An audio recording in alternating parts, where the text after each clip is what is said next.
J'aimerais exprimer nos condoléances au leadership et au peuple de l'islamique de l'Iran qui ont fait face à de nombreuses victimes, y compris des civils, qui ont été les résultats de l'action israélienne.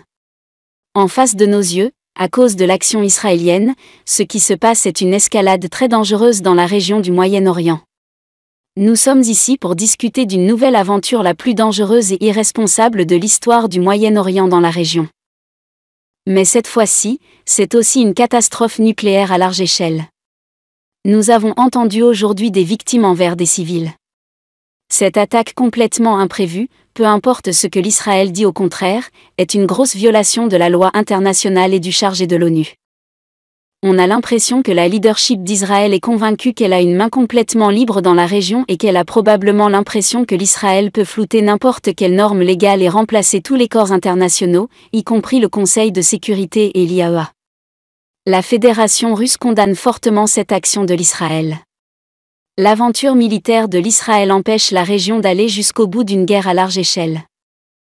Et la responsabilité pour toutes les conséquences de ces actions lie complètement avec la leadership israélienne et ceux qui les encouragent.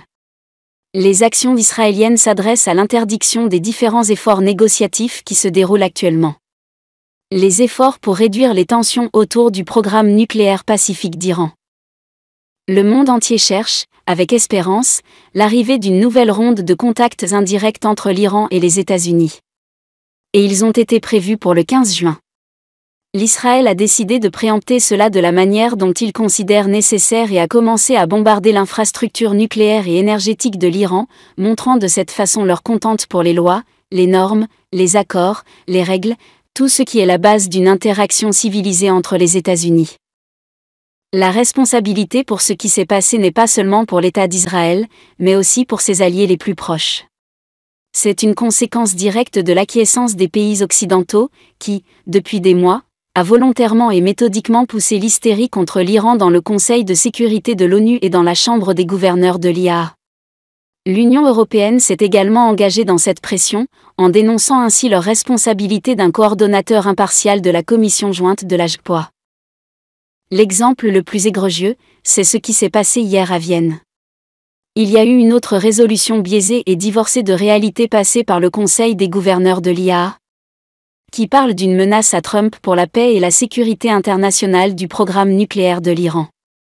Cela s'est passé malgré le fait que l'Iran est strictement en compliance avec ses obligations sous le NPT et sous l'accord des gardiens de sécurité compréhensifs, et malgré le fait que l'Iran reste l'un des pays les plus inspectés de l'IAEA.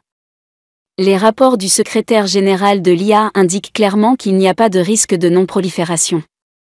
En d'autres termes, les participants occidentaux de l'AJPOA ont fait tout leur possible pour empêcher l'escalade et, essentiellement, l'inciter. Les attaques non provoquées contre le territoire souverain de l'Iran, les attaques targetées sur les sites nucléaires pacifiques, ne peuvent pas être justifiées de toute façon. Nous appelons à un arrêt immédiat de toute pression par force et à la rejection de la pratique des pas militaires unilatéraux. Nous devons soutenir toutes et tous les efforts diplomatiques destinés à l'escalade et au retour aux négociations, Monsieur le PR.